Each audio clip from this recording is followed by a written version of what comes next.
Bonjour, c'est Maria, votre agent immobilier préféré. Période de confinement oblige, je ne peux me rendre chez vous malheureusement.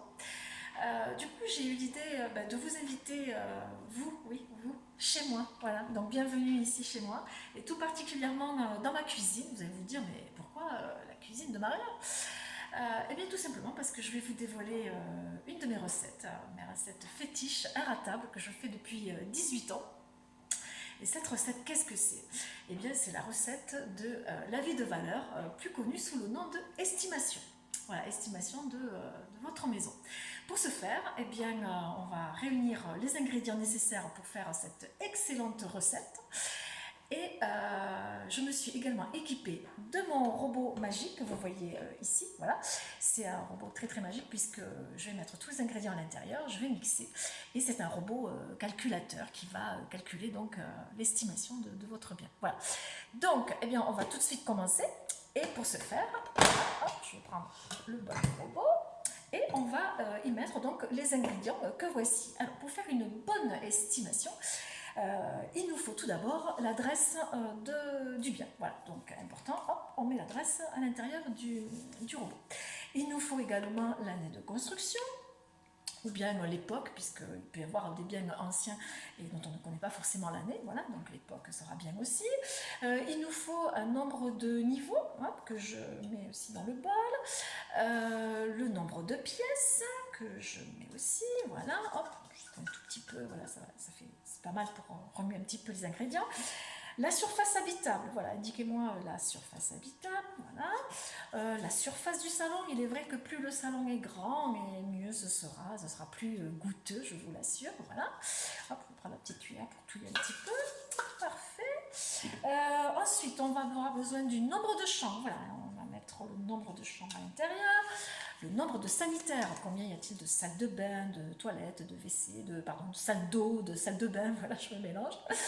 Bien, ensuite on va indiquer également, mettre s'il y a des travaux à prévoir, ça peut être des petits travaux de peinture, de déco, mais ça peut être aussi des plus gros travaux, par exemple refaire une installation électrique parce qu'elle n'est pas conforme, ça peut arriver, voilà.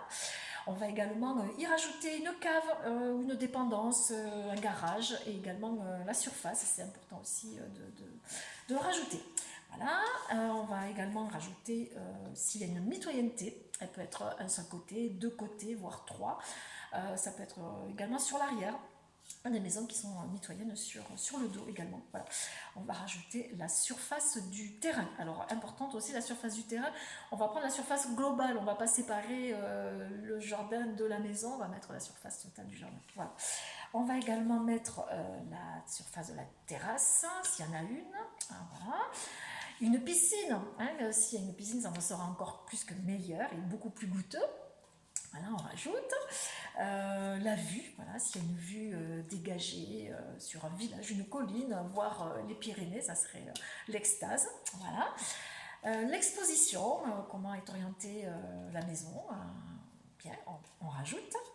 L'environnement, alors ça c'est un point très très très important à ne pas oublier, parce que c'est ce qui va faire vraiment le goût de ma recette, irratable. Voilà, ça c'est hyper important. Et ensuite, un autre point important aussi, c'est d'indiquer s'il y a des transports et des commerces proches de la maison. Voilà. Bon, je pense qu'on a mis tous les ingrédients. Voilà, je vous montre un petit peu dans mon petit bol. Voilà, je vais encore un tout petit peu touiller, ça sera bien.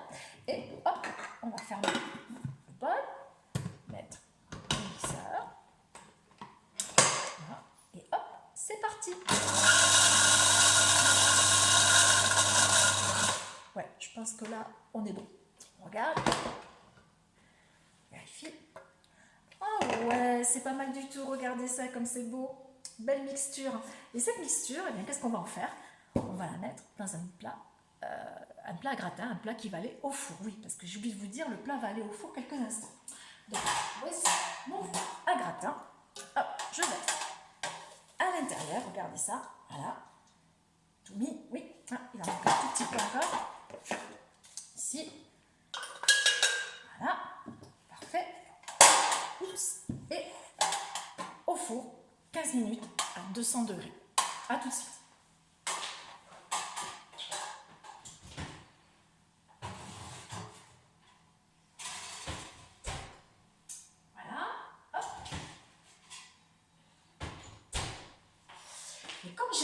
magique lui aussi. Eh bien moi, mon four, en quelques instants, il me prépare mon plat préféré et fétiche, que voici, je vous le montre. C'est pas beau ça? Magnifique. Et puis surtout, c'est succulent et c'est une super odeur. Voilà. Donc, n'hésitez pas à me contacter pour que je vous concocte cette recette inratable. Si vous n'avez pas eu le temps de tout noter par rapport aux ingrédients, pas de souci, petite séance de rattrapage que voici. Ici, avec mon site immobilier, voilà, donc immobilier, oh, pardon, rebière-immobilier.fr. Voilà, je répète, rebière-immobilier.fr. Et petite astuce du chef, pour avoir une recette encore beaucoup plus topissime, c'est éventuellement de rajouter une vidéo ou quelques photos et de m'envoyer tout ça à l'adresse suivante, que voici, maria.rebière@gmail.com. Voilà, je pense que je vous ai tout dit, j'ai pensé à tout.